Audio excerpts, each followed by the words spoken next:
When should we go to the hospital? How are we going to survive on no sleep?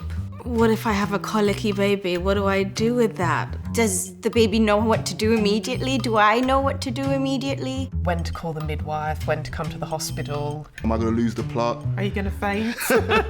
Good morning, welcome. So in an antenatal session, it's very much starts with the pregnancy, healthy end to the pregnancy, coping with labour and birth, through to practical baby care, dealing with life with a newborn, through to sort of recovering and welcoming your family.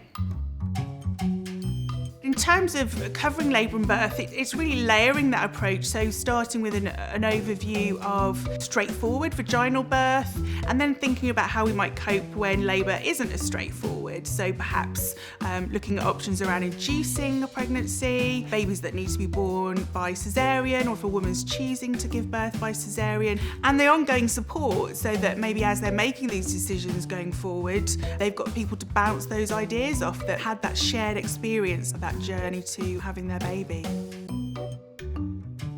How much of an impact will the different options of pain relief have on the baby as well as the mum? So when covering coping with labour, pain management, it's very much looking at parents building up a toolbox to help them deal with whatever labour and birth may unfold for them.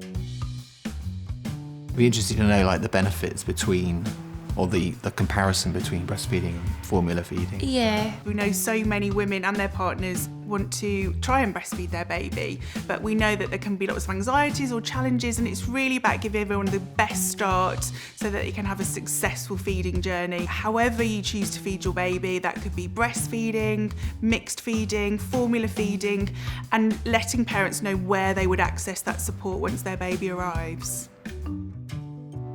We learn all sorts without sitting with a pen and notebook. The fact that other mothers have very similar queries to me, that's quite comforting. I think NCT will definitely help build my social circle in the local area. Going forward, it will definitely be a social group that we will make use of. You exchange numbers, and obviously you've got things like your WhatsApp groups. Yes! To go through this journey together, that's going to be exciting, I think.